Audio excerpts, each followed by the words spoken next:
Welcome everyone to the April 21st Board of Health meeting at, let's see what time it is, 6:06 p.m. Just looking, just give me 1 second. Make sure questions in. All right, looks like everybody. Okay, awesome. All right, first item on the agenda is citizens participation.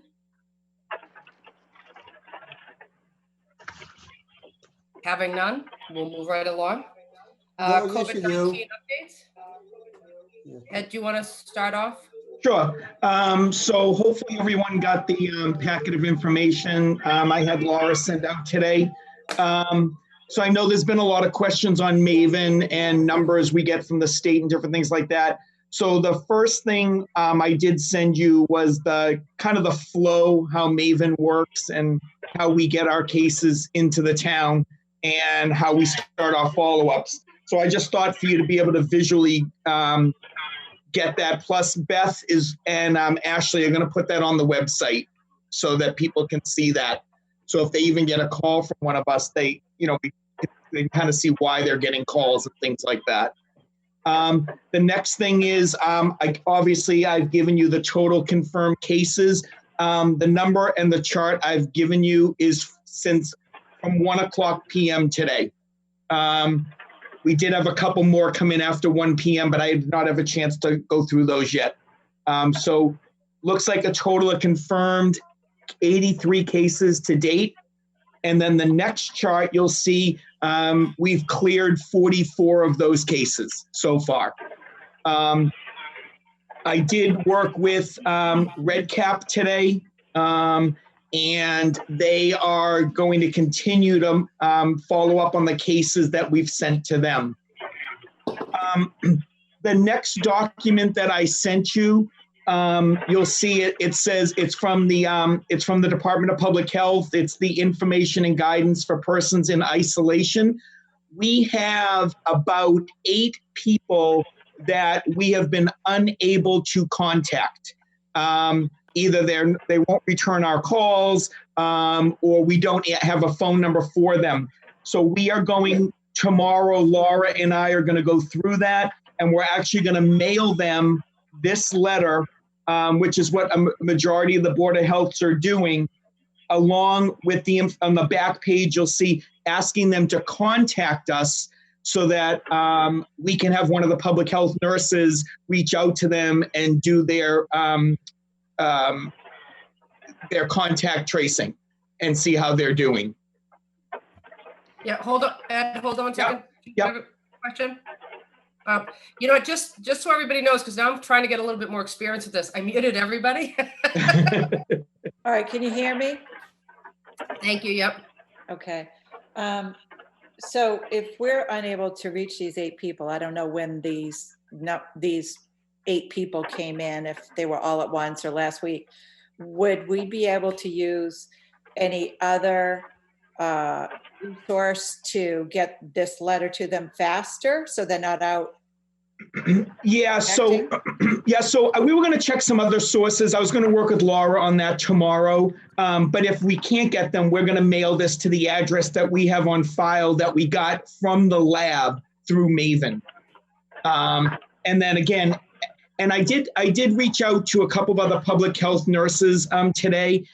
A lot of them said even when they send a letter, sometimes they don't hear from people either. They keep trying. Are you asking us if we can deliver them tomorrow so we don't actually mail them? Yeah. Oh, I see what you're saying. Yeah, we can. I think we can. Yeah, we could work something out with that. I think it's kind of urgent. Yeah, right. No, absolutely. Absolutely. And I know you can't give out locations, which I'm not asking you to, but I mean, are the 8 people connected, if you will, or are they? No, they're not. And it's spread, there's not one location. From one family or something, right? No. Okay. And then the next document I gave to you guys, I think KG had asked for this last week. It's the discontinuation of home isolation protocols from DPH. So I supplied you that document. I think, KG, you had asked for that. And then I did also want Mark and I and Nancy, we participate twice a week in conference calls with DPH. So I did supply you with the PowerPoint presentation that was presented at Friday's meeting. Kind of some of the things that they're going over with Maven, how they want us to do the follow-ups with people, and kind of like the workflow, what the nurses are doing.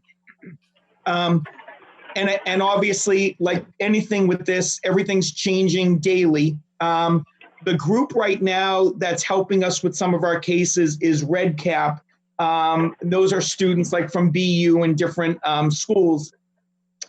On the 23rd, that's changing. And again, we all did a webinar today with the change. It's now going to be a contact tracing collaborative that's going to take that over.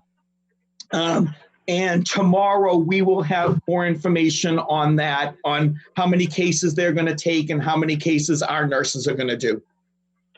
And how many staff members do you have making calls now? Yeah, so I can't remember if I mentioned this last week. I did work with Audrey LaCroix, and we do have 7 of the school nurses are now helping, and we have a couple of community members in the medical field that have now offered to help us also. So we're kind of putting a good team together to stay on top of this. I was going to say, well, Tom, our food inspector, is also with us tonight, and we had a conference call this afternoon at 4:30 about COVID-19, but we were talking about the farmers market. They're going to be working, basically the gist of the meeting was they're going to work out a plan to try to open in June, and so they met with all of us virtually to go over some details and got some guidance from Tom on how to set it up. So we'll be looking for, they'll be sending it along to us. I'm not too sure if it'll go directly to them or to the board, but so there's of course precautions. There's guidelines that Tom had sent out. I believe they sent it, Tom, you sent it to, I think, the whole board. So we have that as well. Diana, Tom, did you want to add, KG, hold on one second. Tom, did you want to add anything about that? Yeah, we just had a discussion with the farmers market regarding steps to be taken following the guidance that was recently issued by the State Department of Agriculture, and I can certainly email that link to everybody. But it kind of borrows from what you see in our retail food stores during this pandemic. We want to make sure that there is availability of hand washing facilities and sanitizer, social distancing implemented, limiting the amount of people who gather in the common area of the marketplace. We also talked about eliminating high touch transactions, try to reduce handling of currency, try to discourage the public from handling produce selections and just have the stand attendants dispense the food products with a gloved hand to the customer's liking. Just trying to overall reduce means of or mediums of transmission for the coronavirus, and it kind of parallels a lot of what we've seen in our retail food stores.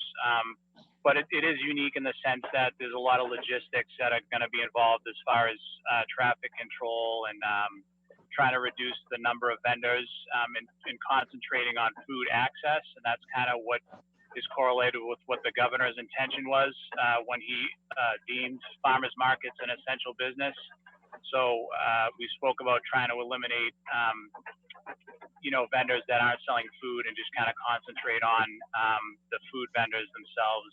That way, just to reduce the number of people congregating in that area. And then Mr. Muhlenbeek referenced trying to retrofit, and retrofit the layout of the market, potentially having the vendors on one side of the current setup. So just a lot of changes that are probably going to be implemented. And again, this is all circumstantial based on where we are, where we're going to be in June. They're going to open in June? I think the first farmer's market is in June.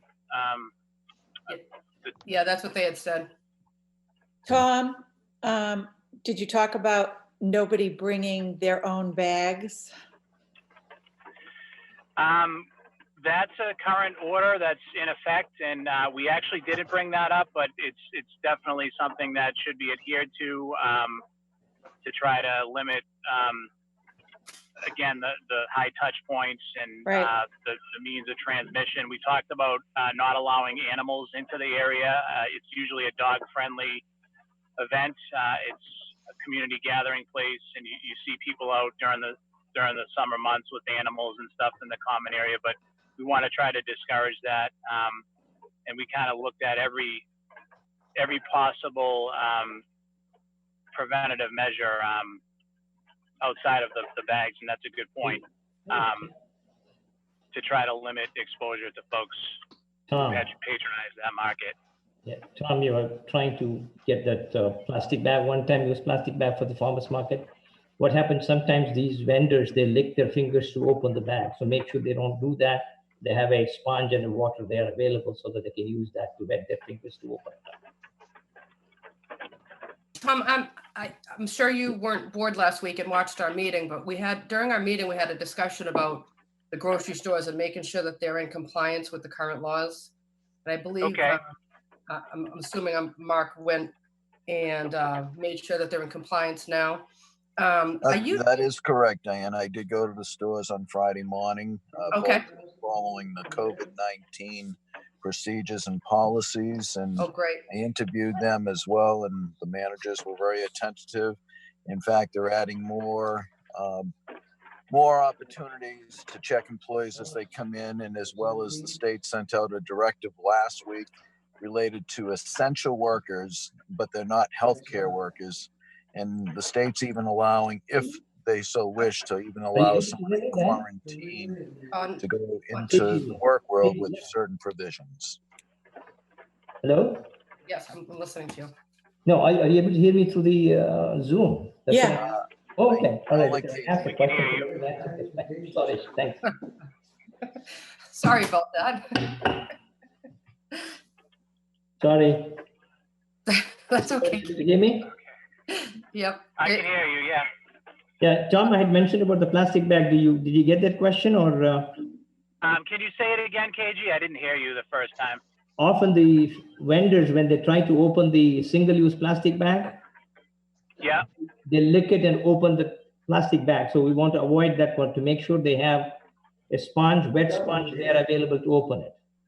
Yeah, that's a good point. And we want to avoid hand-to-mouth contact, and that's parallel with the CDC recommendations. So yeah, I would definitely discourage that, and also to make sure that folks are wearing explicit statement for these vendors. That's very important. Okay. They may not notice it. I know it's there, but if you make it specific, then they will look at it. He's going to be there after they draft the plan of what they're planning on doing or would like to do. They're going to meet with Tom and Mark and go over it. So there'll be other opportunities for that. And at the meeting, KG, we also talk. Every vendor is going to get the guidelines. It'll be printed off for them, the actual guidelines that they have to follow. I understand the guidelines are not very specific, except the Right, well, I mean, I think specific things happen will address those. different. So you need to probably isolate those items and let them know. Okay. I have a question for Ed. So I don't know whether it got skipped or can I ask that now or no? Well, let me just fit it. I'm sure Tom doesn't want to stay on for the whole meeting, but I was just going to circle back with Tom and just ask him. I know, like I said, I know we had a conversation last week about the grocery stores, like Mark addressed. What are you finding with the restaurants? I know you're doing a lot remotely now. Are you finding that people are in compliance? Because I mean, people are doing different things now with doing delivery. We've definitely fielded some complaints. So my course of action, working collaboratively with Mark and Ed, was to hone in on our retail food stores and our high-risk facilities being nursing homes. Now I'm kind of moving into the realm of the restaurants, and I've been in contact with them all along since early March, but we have been fielding complaints. One of them in particular was we got a complaint for a pizza place that they were just kind of had a nonchalant approach. People were eating behind the counter. Some folks were congregating in the dining area. So I addressed that complaint. I've been trying to work with, together with Mark and Ed, and between the three of us, have someone go out and be a presence at these establishments. But I emailed a directive or guidance documents, I think it was March 10th, in early March. This evening, I sent out another email to all our restaurants with updated guidance at what our expectations are. And I included the link to the Ashland COVID-19 website, the state COVID-19 website, also the CDC link to that website. There's also guidance included in that for how to disinfect and a list of EPA chemicals that have lethality for coronavirus.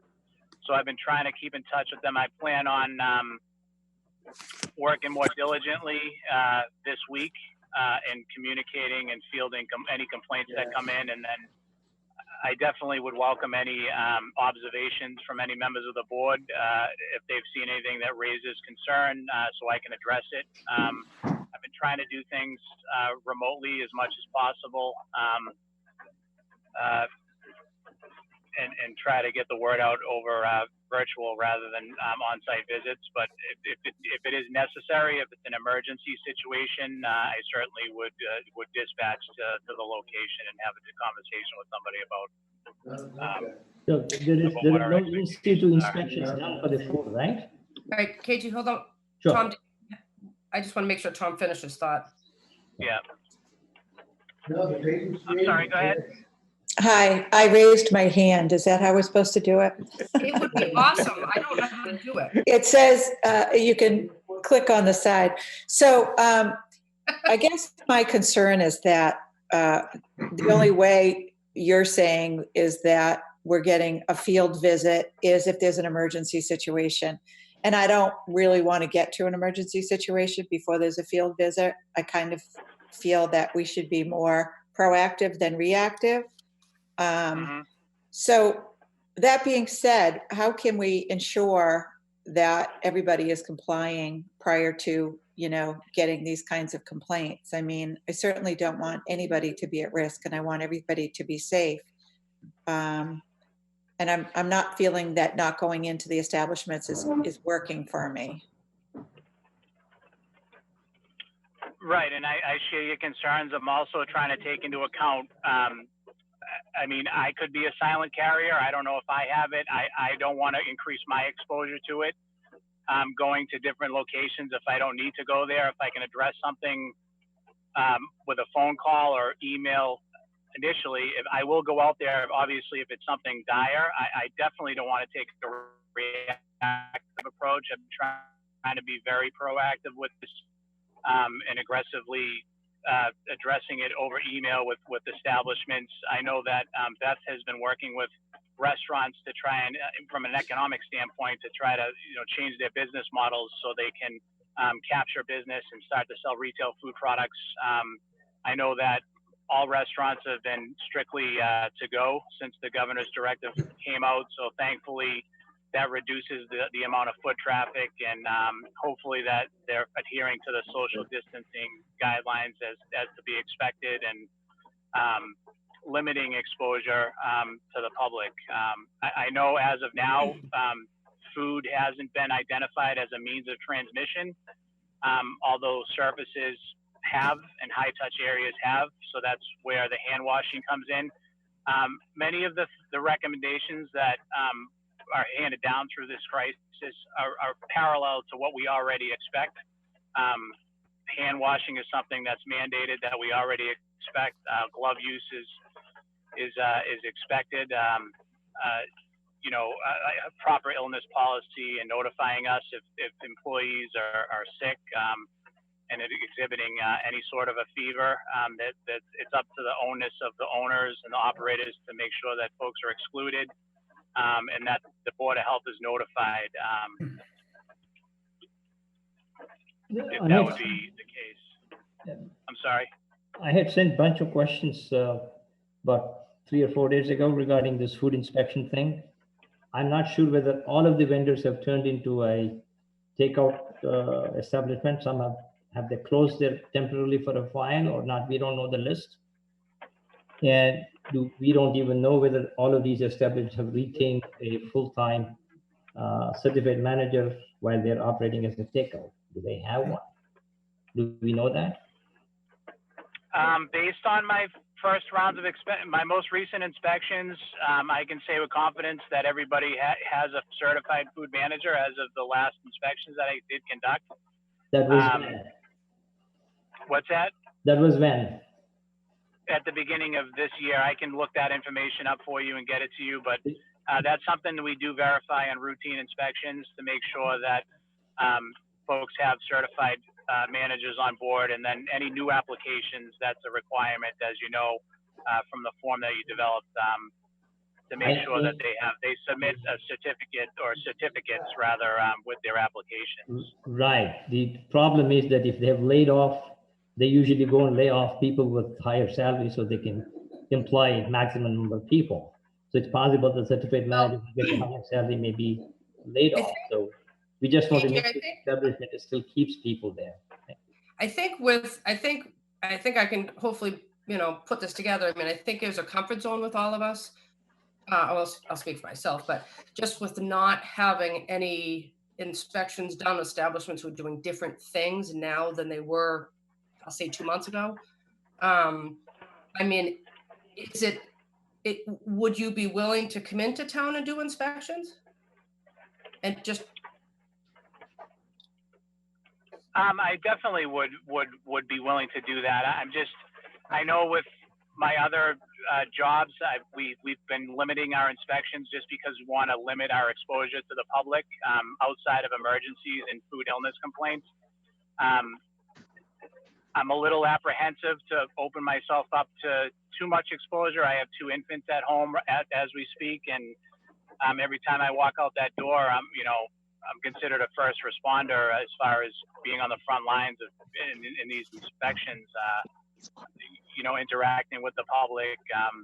I've experienced in my other job, my full-time job over the past couple of weeks, dealing with addressing the social distancing and the crowding complaints of people not adhering to what the directives that have come down from the governor. And it's certainly, it's concerning when people don't, listen to what the directives are. It's beneficial to all of us when we follow what the recommendations are. But I definitely would be willing to come out and do the inspections and probably start with, the high-risk establishments if needed. Well, I mean, I guess from my perspective also, I mean, if you, I'll say, weren't comfortable about doing it, I mean, the board has been very eager to help in any way that they possibly can right now. I mean, if it's something, I think it would just be nice with everything going on if they have a friendly visit from the Board of Health, maybe not specific to you, maybe not Mark, maybe it's just a board member to go in and just go over a couple of things. And if I can add, Diane, that's a good point. And actually, Tom and I talked about it. I think, if you don't mind me just interjecting here, Ron, no, absolutely. Look at the minutes, and Ron had brought it up at our last meeting. Thank you, Ron. He was at Market Basket and confirmed what I found out a couple of days later. So I think it is important if the board members are visiting our local facilities, and if you are at the counter and see any issues, definitely report it back to Tom or I, and we'll resolve it. Well, I mean, I think it'd be a conversation to have with, my fellow board members, because it and it might be something that we need to have another meeting, off camera to have, Tom and Mark give us a little overview. But I mean, having a, going into these places and maybe, obviously not literally a handshake, but go in and see them and make sure that they don't need any assistance with anything, or just touch a base with them person to person. It's just the way I feel. I don't know if anybody feels the same way, but. I think we brought that up last week, Diane, that, although we certainly understand anybody's hesitancy to go into too many locations, that the Board of Health is one that really has to do that kind of thing, as Tom has stated eloquently that, you know, he's the first responder. And I think, you know, now's not the time that we can stay in if we have to be out, because that's part of our responsibility, I think. So I definitely think that, you know, our grocery stores, so we have 2 in town, I'm sorry, right? Yep. Markets in town, yeah. Okay. And, you know, at least once a week, I think somebody representing the Board of Health, whether it be Mark or Tom, or if we decide to do otherwise, but I just feel that once a week we can visit 2 grocery stores where the most amount of people are going in and out of and making sure that they're adhering. Right. I did, go ahead. Sorry. I was just going to say, maybe if Mark and Tom, you know, can talk and maybe, so to speak, put together a plan, because I mean, like I said, the board has been very anxious and willing to help. So maybe this is an opportunity, even if it's handouts or just, you know, just an overview or something, maybe, like I said, even if we had a Zoom meeting just to talk about, you know, where we're at with restaurants. So the board feels comfortable going in and talking to them, and just, you know, like a good time to do that. Yeah, but in that sense, first, we don't know whether all the restaurants are open for operation or they're still suspended, working, may not be working for them. KG, You can make a list of. the list of open restaurants are right on the town's website for anybody who's out there watching, and it mentions whether they're doing takeout or delivery. Okay. So if anybody is looking for a reference guide, it's on our website. So we need to get that list to the board members separately so that we'll have it on our document. Yeah, We only, you know, from my daytime job, the only 2 restaurants I'm aware of that are not open is Eric and TJ's will be open, but in general, they were not open. Mm-hmm. And Burnham's, excuse me, and Burnham's. And Diane, I can work with Tom and Mark, and maybe we can come up with an inspection plan. Okay. You know, and come up with an idea. You know, again, feel free to use the board members because the board is willing to help. So, yep. You know. I got a quick question. I'm sorry. Sorry to interrupt you. That's okay. I just had a quick question. So do clubs and places like that adhere to these rules and regulations as well, or are they private and not part of it? Like the VFW? Yeah. They're closed. Yeah, but I know there's other ones in town, so they're all closed. Okay, they're all closed? Yep, they're all closed. Jen, I know, Tom, you want to say something, but Jen, did you want to chime in so you can go home? No, it's fine. I think I was just going to reiterate that what Ed just said, that we can work together and create a plan. We can work with Mark and Tom and sort of figure out, you know, how to appropriately address those concerns. It makes sense. Okay, yeah, some of those things are, I had sent an email to Mark. Maybe there are questions that needs to be addressed before we make it. So if Ed can look at it and then work with that list, that'd be good. Chris, a question? An area where community policing, the concept of community policing might be useful. You know, whether or not we're out there on a very regimented plan is one thing to discuss, but the people are out there. You know, our citizens are out there, and just maybe throwing a message out there to the citizens, if you see something, say something type of thing, might be a pretty good thing to promote. And that's a good point. I know Unleashing one too many police. You know, just to give you guys an example. Hey, Tom just has been trying to say something. I'm sorry. I think Ed might be on the same level. Last week, Ed, we collaborated together about some chatter online about some certain issues that were going on in our supermarket, one of our supermarkets. And since then, we've worked together to get weekly updates from both of our supermarkets. I had a discussion with the food safety lead with Shaw's Supermarkets over email, and also with upper management with Market Basket. We very assertively made our expectations known to them, and we have since required them to give us weekly reports, even if it's just checking in, just letting us know what's going on, just to keep us abreast as to how they're adhering to what the requirements are. And then also KG mentioned some questions that he had sent over. I did get those. I'm gonna work on getting responses to those questions. And it has to be acknowledged too that KG's been great about sending me some observables that he sees when he's out in the community. The more pairs of eyes that we have on this situation, it's the better for all of us.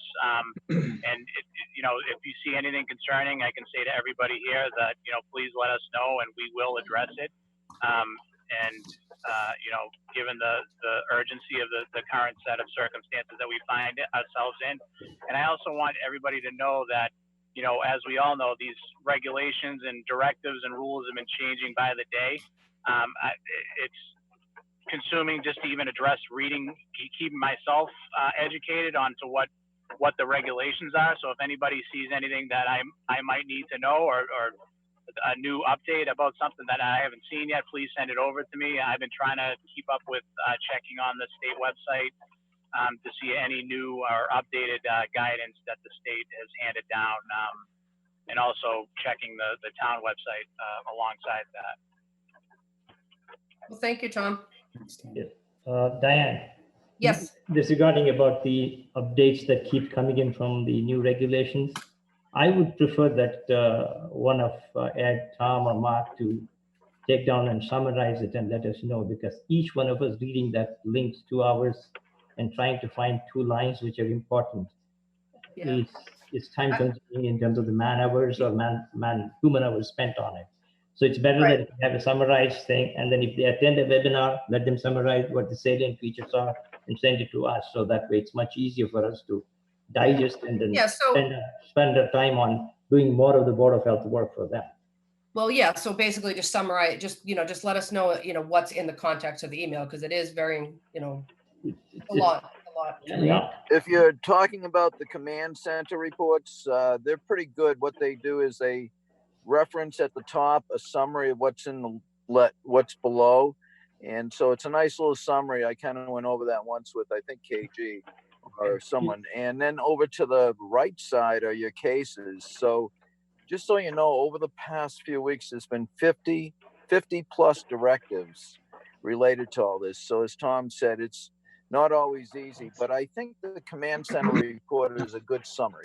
Yeah, I understand. You just take that summary and put it in the body of your email and then leave the link there so that if people want to get more of it, they can go to the link.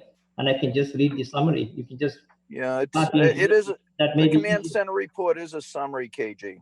Yeah, but all I can say is let's just try. Let's try to summarize things, because I do understand what he's saying is because, when I'm getting these emails during the day, I'm just looking at them. I don't know if it's something that I really need to read now or respond to. So even if there was just a quick little notation in the body of it, just letting us know what is entailed.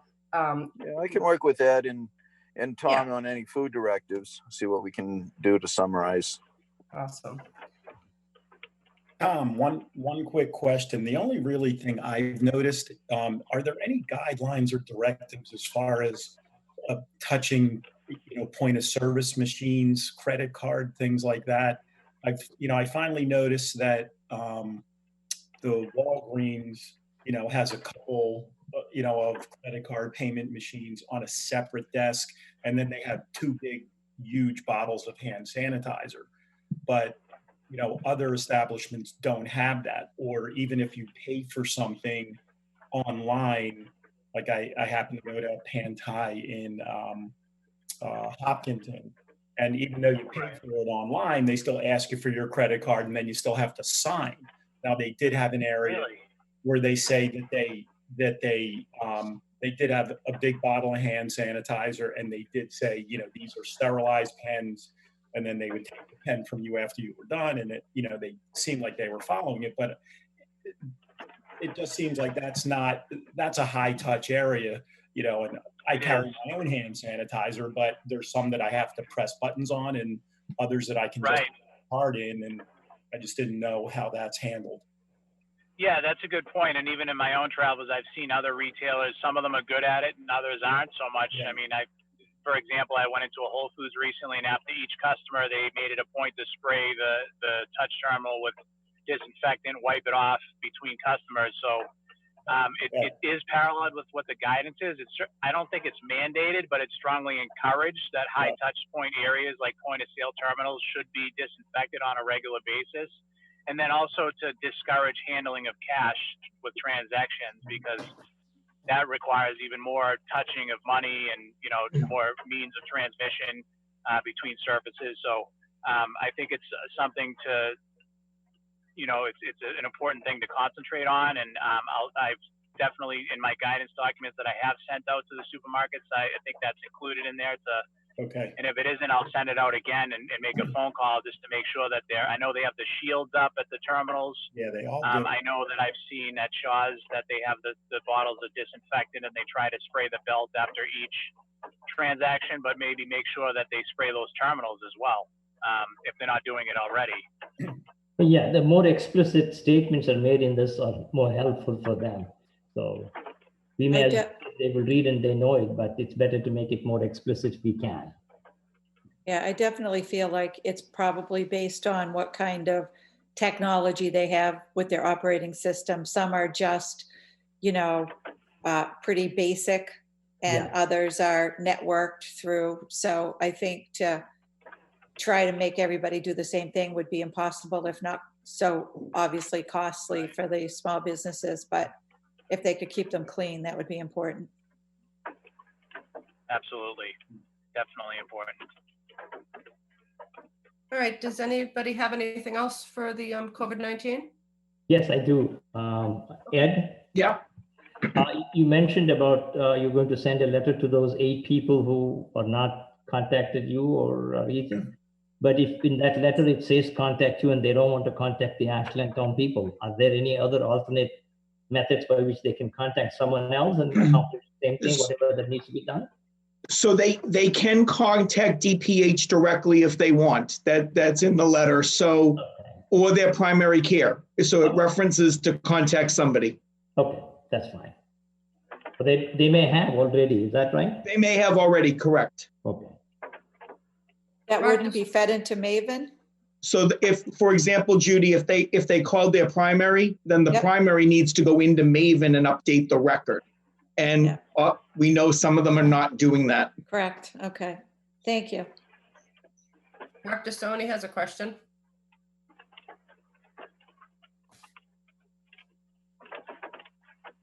Mark's on mute. Yep. Coming. I wanted to say about the to Tom there about the see something, say something. I did my food shopping today at Market Basket, and all those things that they do with, as he was saying, wiping down and seeing people handling, touching, and all that stuff.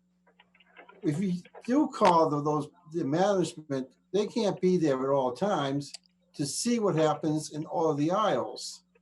So how are you going to actually have the management keep track if they're not in all the aisles?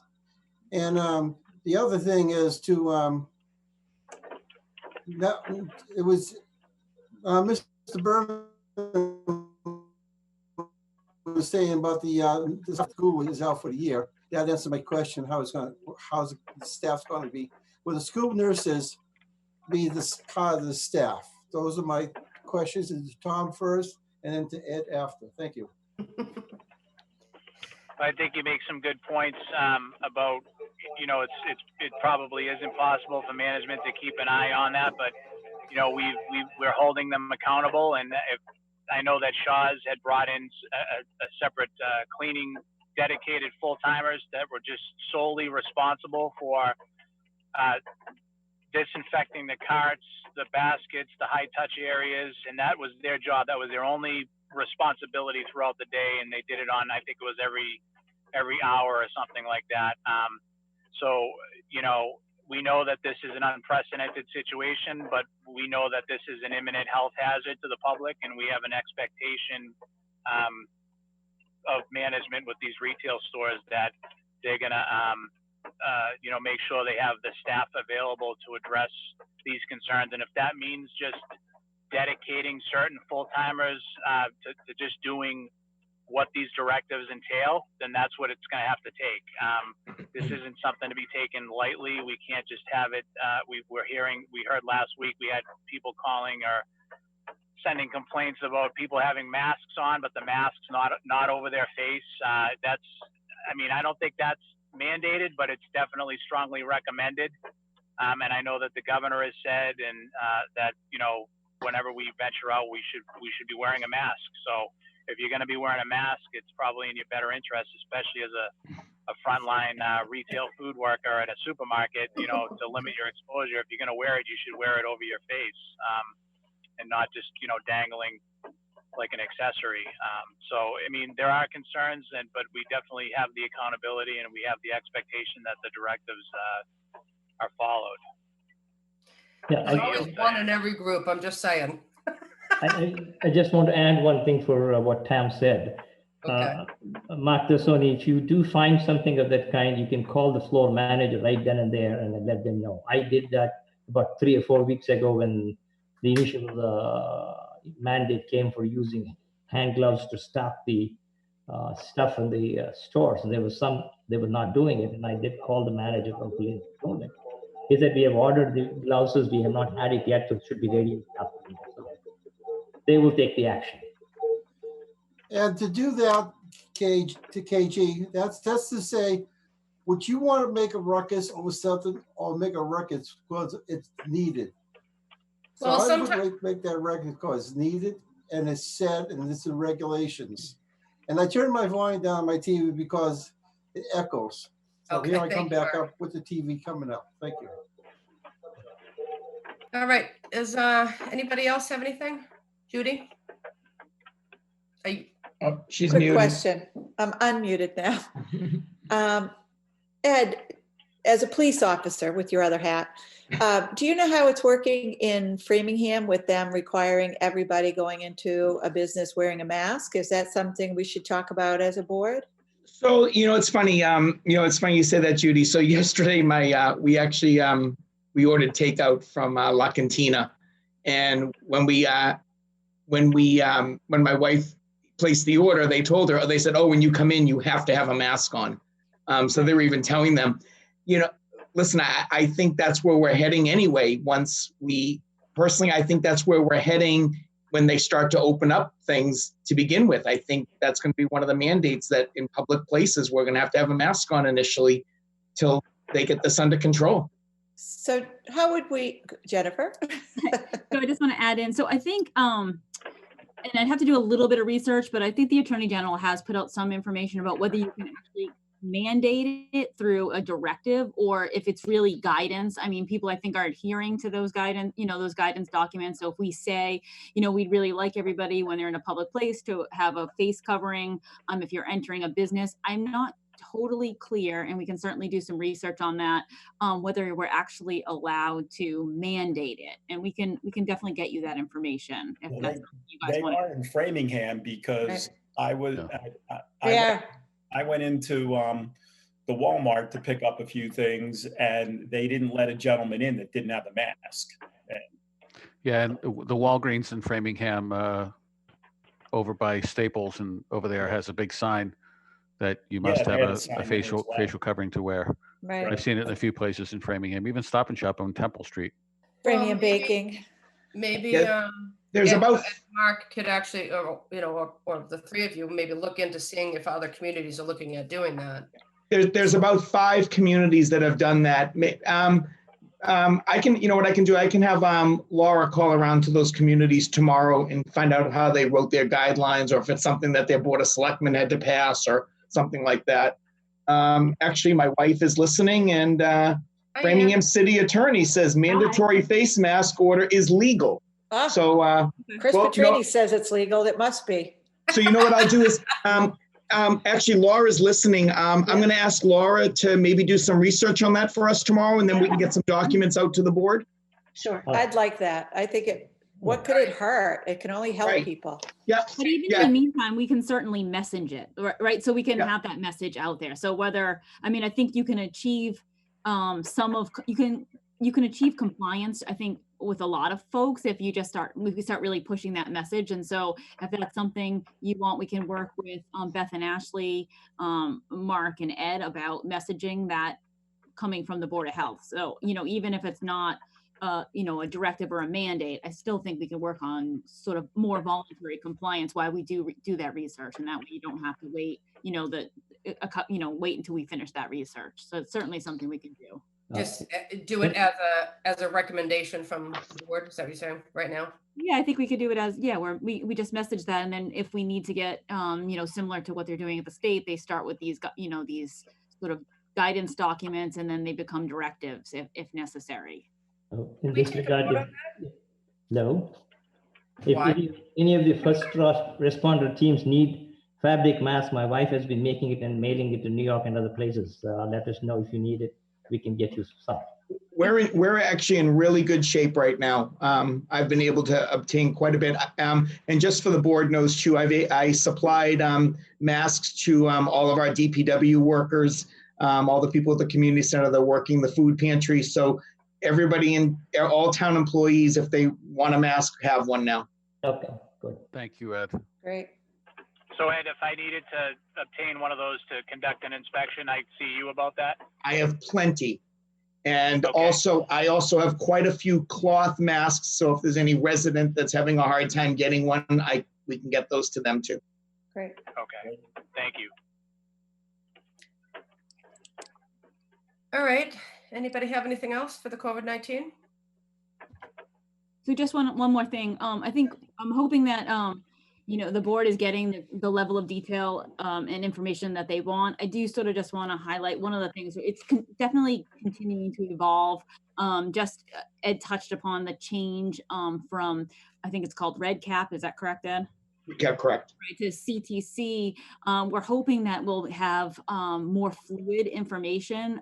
There was definitely a lag in between when the contact tracing was happening at the state level coming back through Maven. And so we're hoping, and they've asserted that we should be able to have much more closer to real-time data, which will be incredibly helpful. So we'll continue to refine that. We are finding that, you know, if there are fatalities, there is a lag time between when we may actually sort of start to hear stuff, whether it's through, you know, verbal communication, or, you know, somebody told somebody that told somebody, or we saw an article in the paper, until we actually get a verified death certificate, because they're coming through two separate systems. So if somebody passes away in the hospital, it is not necessarily updated in Maven when that happens. So we're actually waiting for the death certificates to come through. And what we're finding is that it can be a 2 to 4 day lag time. And so there will be those lags and systems that we'll continue to try to hopefully refine.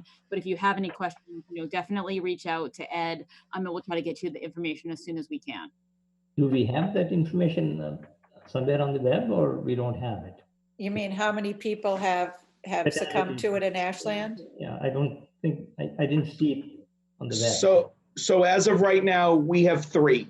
And again, I've received 3 death certificates. And I think the point of that is that I think that it might have been in either the Framingham Source or the newspaper prior to us receiving any verification through the death certificate. And so, you know, it was a confirmation, probably, you know, maybe we had a conversation, but we were sort of waiting to get the death certificates, and that's where we started to really see that it's not a 1 day lag time. It can be a 2 to 4 day, and I think that's just really, you know, depending on the processes that they have to go through at the state. And everyone, the reason I want, and I spoke with Judy about this, the reason I want to wait for the actual death certificate is, number one, because I want to give you factual information. That's number one. And number two, you know, if somebody goes out and, for example, it was a heart attack and it had nothing to do with COVID, I want to be able to make sure that it's on the death certificate. So I'm giving you accurate information. Well, thank you for that. One other thing that I have for Tom, I guess, if Tom is still there. Yeah. How are our senior residency areas doing in general? The rest home, the water view, and any others? Yeah, I've tried to include the board, any recent correspondence with our 3 high-risk facilities. That's was on my first course of action when this all started to evolve. I sent an email out to Mill Pond, Waterview, and residents at Valley Farm, and just inquiring as to what their standard operation procedures, what the changes would be, and what steps they were taking to protect their residents. I still have to get more information. I have to reach back out to residents at Valley Farm. He did send an initial email. I still have to get an update from him, and I'll try and do that tonight, either over the phone or email to Chris. He's the food service, the executive chef over there, and the executive director was on the email as well, I believe, of the whole facility itself. So. Okay. The other thing is that Waterview had some casualties in terms of sickness and things, but they are now in good shape with the remaining residents, or? I know that Dr. Desai from Waterview had sent an email about what their steps were, what they implemented or put into place to protect their residents. And since they put those things into place, there were, from what I'm hearing, I'm not sure if it was confirmed or not, based on what Ed is using with the death certificates. It was something I saw on media, that there were some casualties there.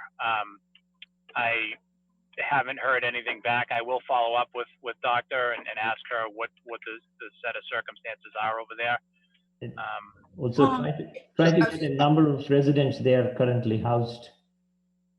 Well, I think, Tom, you might want to talk to Mark and Ed, because I know that there's been correspondence. Right. So I just don't want to do I know that's right. That was my next. I think other folks have been in touch with them regarding. Right. Yeah. So Kate, I'm going to turn it over to Ed, but but Ed and Keith Roby, the chief of our fire department, have been in constant contact with our high risk facilities, and Ed has some updated information. But just also for just each day, the state at mass.gov, if you go into the COVID-19, they've really beefed up the level of data that they're presenting now each day. And so one piece of that is actually all the high risk nursing homes, rest homes, long-term living facilities and they it's a range of cases, but they do have statewide, because I know, they show statewide any of those places that have any cases at all. And they would include both residents and staff members. So the numbers do look a little bit inflated, I think, when you first look at it, which we spent some time with today. But it does include both the staff and residents. So you can definitely look there. I believe that's updated every day. But Ed can give you a little bit more information. Okay, so when I came in this morning, I actually was looking at the SIT report, and the way the SIT report reports on nursing homes and long-term care facilities, it's rated in 3 categories: either less than 10 cases, 10 to 30 cases, or 30 or more cases. That's how they report on the actual situation report. So when I looked at Waterview Lodge, I saw that it was in the 10 to 30 range. And from the numbers I was showing in Maven, I was only showing 6. So initially I didn't understand the discrepancy, and I was trying to figure it out this morning. So at that point, I initiated a call. Mark also called along with Nancy, and we spoke to one of the nurses there, the lead nurse there. And I said, what are your actual numbers? And she said, well, now we have 9 patients. 1 has been sent to the hospital.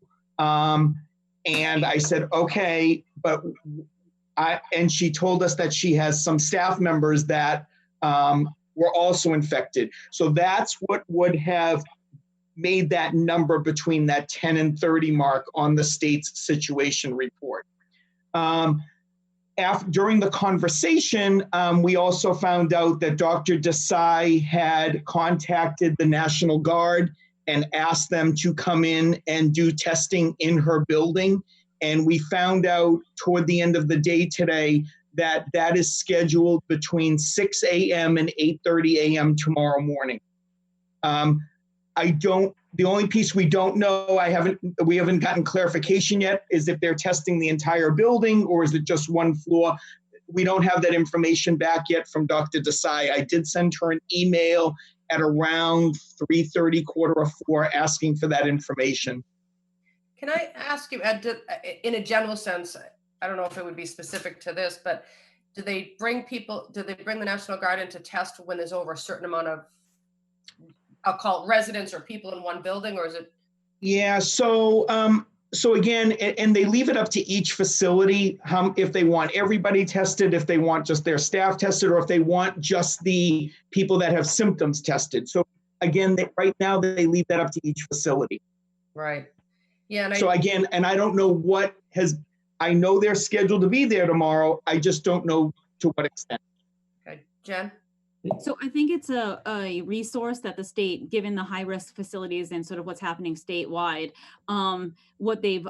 it's a resource that they've opened up for any nursing home, rest home, or long-term living facility. And so the facilities can request assistance, and I think it expedites testing. You can bring in the National Guard and then they can test, rather than having they could either purchase their own tests or they have to sort of coordinate, primary care or emergency room urgent care testing, which is obviously can be a little bit more difficult with the population. So yeah. I believe it's a resource that has been made available after we saw a few outbreaks in facilities. Okay. So there is no way that a resident of Ashland, if they want to test it, there is any facility that's open up for them, or we have to go to the PCP? They have to get an order through their primary care. I was going to say, we do have the testing facilities on our website as well. I know that was. Mm-hmm. Yeah. So you can't just walk into there, but they have to get a PCP's prescription. They need an order. Oh, okay. All right. All right, Mark, you have a quick one? We're going to move on. Mark DeSoni, sorry. He's probably been muted. Have you? Yeah, he's muting himself. Yeah. Okay. Yeah. The quick question: if they do test, what's the testing going to be? The swabs, machines, the swabs, the thermometers? The swabs. Okay. Does anybody have any more questions or comments or concerns or anything for COVID-19? All right. Great. Good night, everyone. Thank you.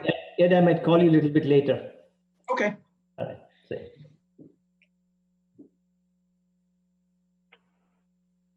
Sorry, I'm just, give me 1 second. Okay. Tom, you going to still hang out with us? If you need me to, or otherwise, it's up to you. I'm sure that there's 2 little girls inside that would love their dad to come in. All right. Thank you. Well, thank you, Tom. You, everyone. It's Thanks, Tom. Good to see everybody. Be safe. Thank you. Talk to you soon. Take care. Thank you, Tom. Jen, you going to hang out? All right. See you later. Bye, Jen. All right. Bye, Jen. All right. Moving on the agenda to item number 4 under old and new business, we have the Mary Mortensen Public Health Award. We're going to talk about a date for a presentation. I don't know that I'm in a position to pick a date. Our crystal ball says no dates yet. Okay, I was going to say Chris sent a very nice email, and we got a very nice response from them that they were honored. I mean, if everybody's comfortable with it, we'll just leave it on the agenda. For those at home who don't know who we're talking about. Decisions that I didn't understand that, Judy. What? Decisions at every turn. Did you say that? I'm sorry. No, she didn't. No. What Diane, what Judy meant was that nobody knows about who we gave the award. See, I just assumed everybody watched our last meeting. Yeah. So, We didn't check the ratings. yeah, I know. How many people are viewing us now? All right. I thank you, KG, for clarification. The board awards a recognition for service in the public health field It's called the Mary Mortensen Public Health Award, and the board voted at their last meeting, nominated and voted to award it this year to the decisions that have returned. So again, I apologize. Chris sent in a very nice email, and they were honored to be nominated. So we always have a presentation, have them come in front of the board. We add their name to the plaque, which is out front of the Board of Health office on the second floor, and we'll do that at a later date when we know we can all get together.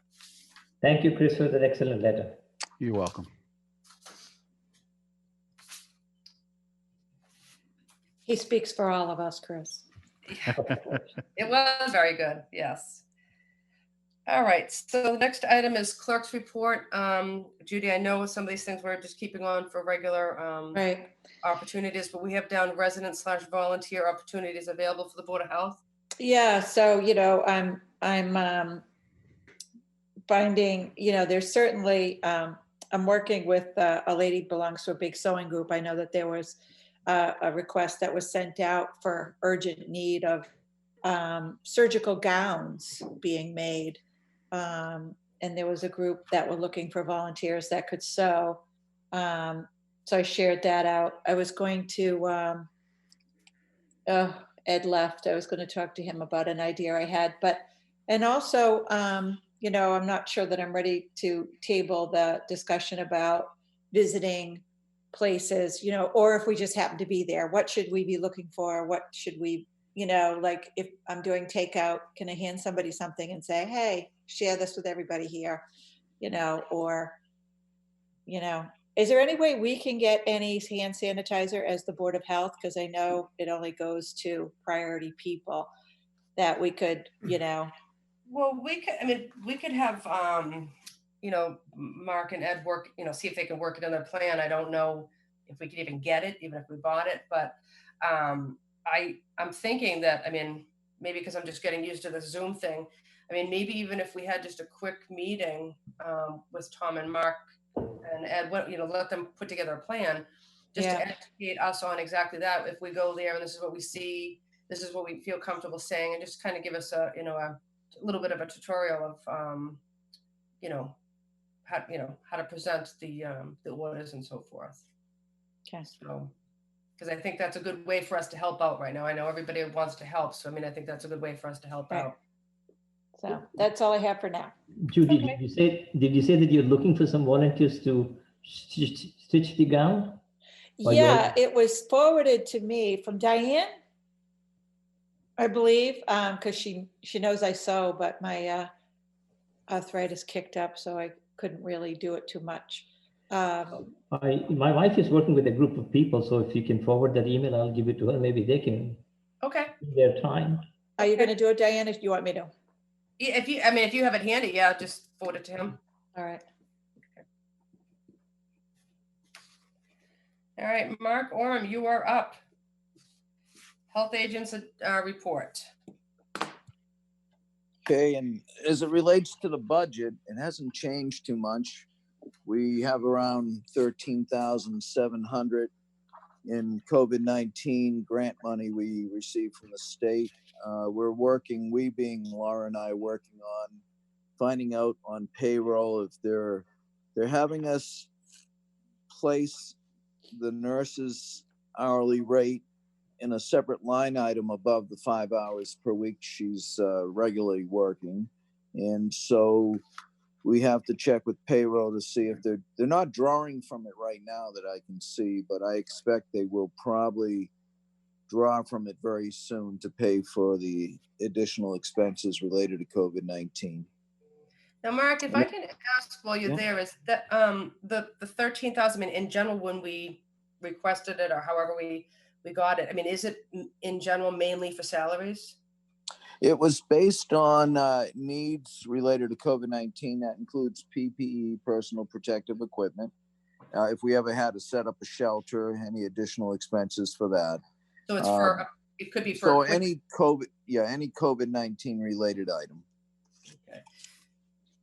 So it just in a general sense, because, you know, dealing with accounting with the town is, I think what they'll probably have you do is leave the expenses out of the operating budget for the salary. And then, because I know that, and I'm not sure how the money actually comes down from the federal government to the state to us, but if the town receives allocations, that would offset the operating budget. And then for the grant money you got, I mean, obviously that could be used for, like you said, supplies or clinics or whatever needs to be done. So I think it will probably just be ironed out at the end. So we might not actually see that number change, I guess is where I'm going with it, until the very end of the pandemic. So does it clearly That's forbid paying people for salary in that grant? They set up an account number in our operating budget.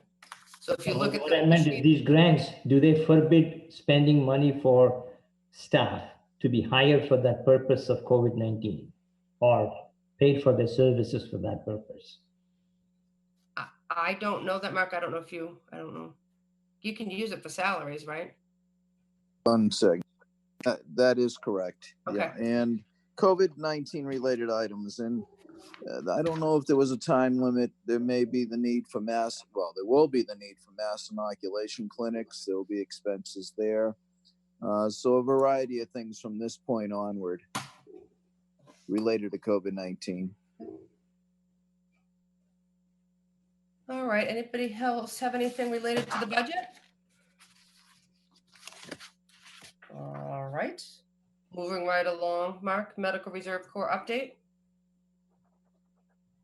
Let's see. So presently, the Medical Reserve Corps, we have both the community medical members, and we have the still the process going on related to getting members signed up for the Medical Reserve Corps. They can be both clinical and clerical. So with that said, I know even though they've been busy with the COVID-19, they being the MRC regional group that helps us to get members signed up, they are still out there sending out information. So if anyone, I think the whole board said they're interested in joining the MRC. So, if you need assistance, they can help you. I can help you. Just let me know. What are you doing on it specifically? How many, people are in it right now? I mean, I know I'm in the process, but I know others have completed the assignment. Yeah, that's a good question. So 7 to 10 is the average right now. That have full documentation. That are either badged or, as you said yourself, you're in the works of being badged. Okay.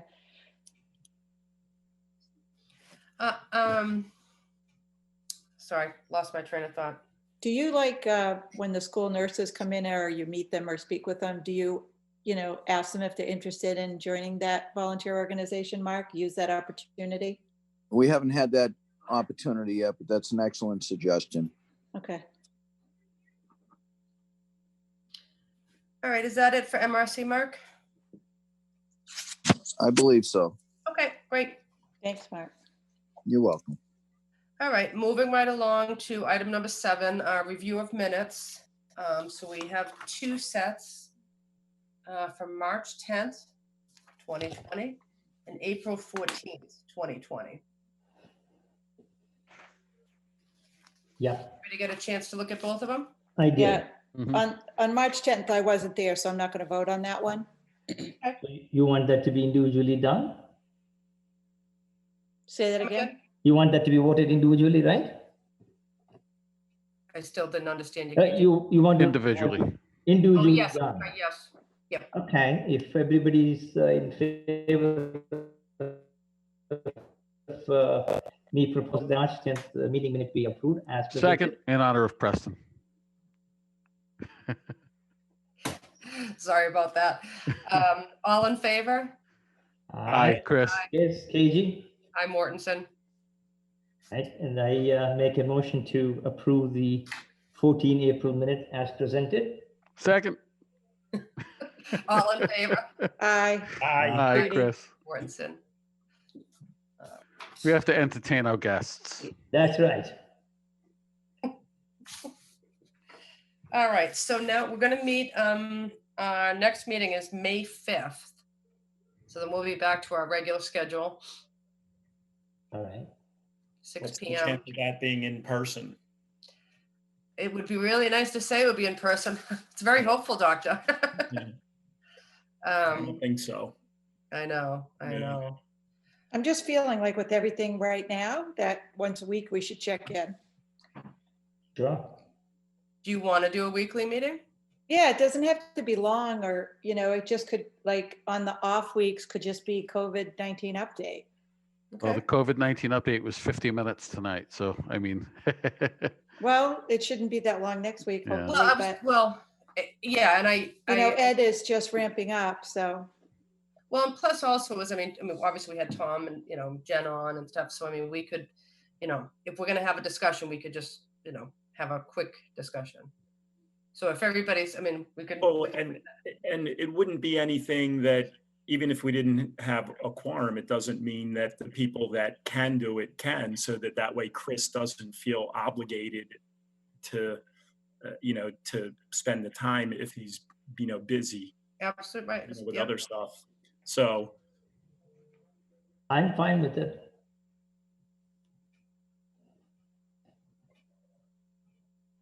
We can always, you know, we can always get Chris up to speed. Not that he needs any. Right. All right. Well, we'll do that. I can set one up for next Tuesday, same time, and then we'll you know, Okay. See how things go. Right. That's the 28th. Sure. 28th, yeah. 6 o'clock. Mm-hmm. Okay.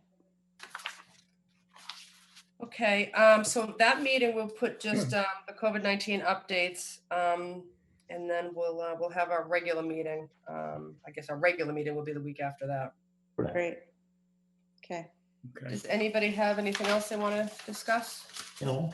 Yes. Preston, would you like to say anything since you joined our meeting? I just was interested in seeing what was going on. We're- Thank you for taking care of everything. Thank you for joining us. Thanks. Amy Childs, I don't know if you were just joining to listen or if you wanted to say something. No, I was just joining to listen. Okay. Like I said, I'm an NP in town, so I just was trying to get a feel for what was going on locally. Good. Well, we're looking for Medical Reserve Corps volunteers. I'm actually going to be working with Ed. I just got signed up on Maven, and I'll be working with like the public nurse outreach. So I'll be in the MRC. I'm around. Well, great. Thank you for joining the team. That's great. Thank you. Thanks for helping out. Thank you for doing the work. Great. All right, guys. Take care. Thank you for joining. Anytime. If there is nothing else there, if it pleases the board, may I have the privilege of adjourning the meeting? And I'll give a second. All in favor? Aye. Hi, Chris. Good night, everyone. Good night, everybody. everyone. Stay well, everybody.